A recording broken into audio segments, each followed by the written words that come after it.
تبارك الذي نزل الفرقان على عبده ليكون للعالمين نذيرا۔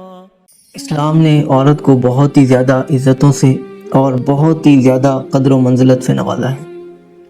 اور نبی کریم صلی اللہ علیہ وسلم نے اپنی ازواج مطہرات کے ساتھ نرمی کا اور محبت اور شفقت کا معاملہ کر کے پوری امت کو اور پوری انسانیت کو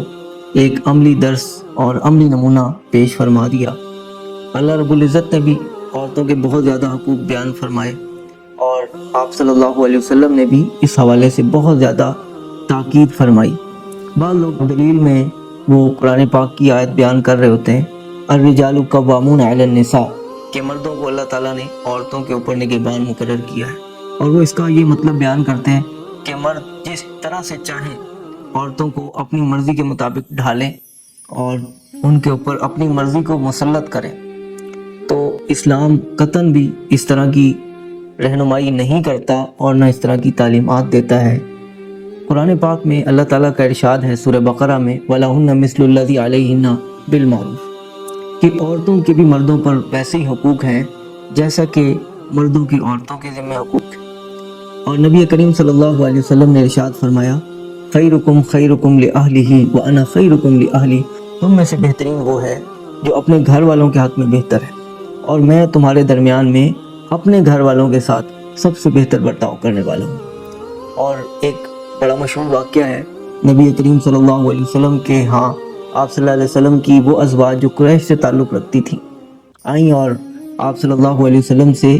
اخراجات کے بارے میں، نفقہ کے بارے میں کچھ بات کر رہی تھی، کچھ آواز بھی ان کی اونچی تھی۔ عمر رضی اللہ تعالیٰ عنہ آئے تو یہ خاموش ہو گئیں اور پردے میں چلی گئی۔ نبی کریم صلی اللہ علیہ وسلم مسکرانے لگے اور عمر فاروق سے کہا کہ یہ میرے ساتھ تو بڑی اونچی آواز میں بات کر رہی تھی، تم آئے اور یہ خاموش بھی ہو گئی اور پردے میں چلی گئی۔ تو عمر رضی اللہ تعالیٰ عنہ نے حضور صلی اللہ علیہ وسلم سے عرض کیا یا رسول اللہ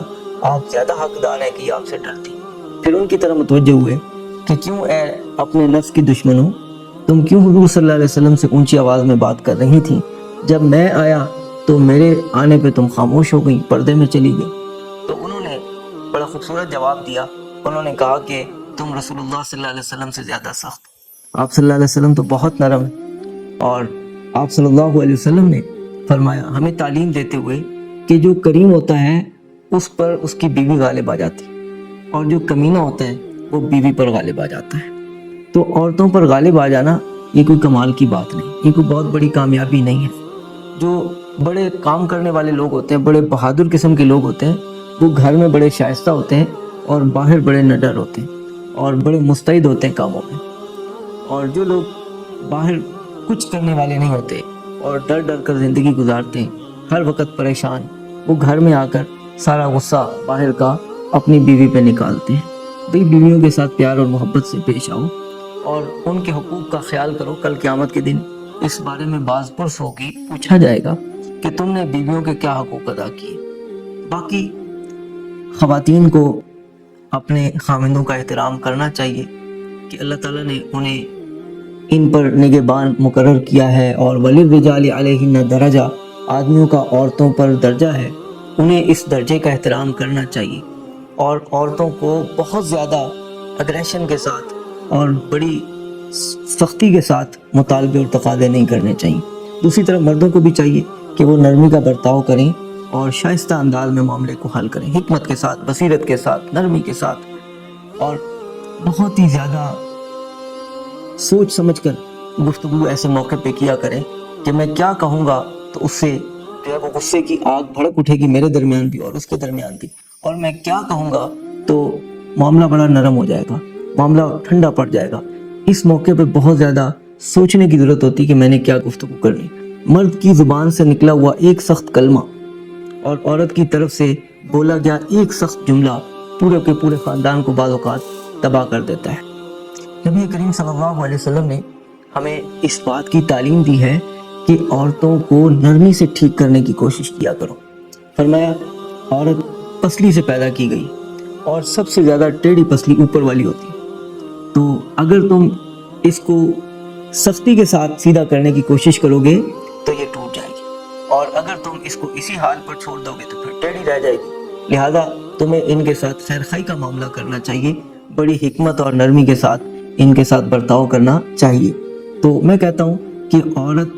کو 10 باتیں آپ اگر منانا چاہتے ہیں نا تو اس کی 2 سے 3 باتیں آپ کو بھی ماننا پڑے گی، اور عورت کو بھی چاہیے کہ 2-3 کا تقاضا کرے، 50-50 کا تقاضا کر کے، اور مردوں کی ہر بات کو ٹھکرا کر اپنے درجے کو ختم نہ کرے، کم نہ کرے۔ اور جو عورتیں سمجھدار ہوتی ہیں نا وہ پتہ کیا کرتی ہیں، وہ اپنے خامدوں کی بڑی عزت کرواتی ہیں۔ ہلکا پھلکا جھگڑا گھر میں ہو گیا سو ہو گیا، اس کو وہیں پہ دبا دیتے ہیں اور پھر باہر بڑی عزت کرواتی ہیں۔ تو اس کا نتیجہ یہ ہوتا ہے کہ باہر وہ ایک معزز اور ایک اچھے انسان کی بیوی کہلاتی ہے، اور جو خواتین سمجھدار نہیں ہوتی تو وہ ہر جگہ پر اپنے خامند کے گلے شکوے کر رہی ہوتی، اور اس کا نتیجہ یہ نکلتا ہے کہ اس کی بھی عزت ختم ہو جاتی۔ لوگ کہتے ہیں کہ اس کا تو خامند ہی اس کا ساتھ نہیں دیتا، یہ تو ایک ایسے مرد کی بیوی ہے جو اس کو سپورٹ ہی نہیں کرتا۔ تو اپنی قدر و منزلت خود ہی اپنے ہاتھ سے ضائع کرنے والی بات ہے۔ اور اس بارے میں ایک اور بات بھی سمجھانا چاہوں گا کہ بعض خواتین اپنے گھر میں بڑی خوش ہوتی ہیں، محلے سے یا رشتہ داروں میں سے کوئی خاتون آتی ہے اور وہ دیکھتی ہے کہ یہ تو بڑے سکون میں ہے، تو وہ بعض اوقات نا اپنی کوئی ایک اچھی بات بتا جاتی ہے اور اس کی ایک نیگیٹو بات کو اس کے سامنے ہائی لائٹ کر دیتی ہے کہ دیکھو تمہارے ہاں تو یہ ہے اور میرے ہاں تو یہ۔ حالانکہ وہ جو بتانے والی ہوتی ہے اس کے ہاں 100 دکھ ہوتے ہیں، وہ ان 100 دکھوں کو شیئر نہیں کرے گی، وہ جو ایک اچھائی ہے نا اس کو شیئر کرے گی، اور مقصد یہ ہوگا کہ اس کا سکون برباد کیا جائے۔ تو اب یہ خاتون جو ہوتی ہے اگر بھولی بھالی ہو تو یہ اسی بات کو سوچنا شروع کر دیتی،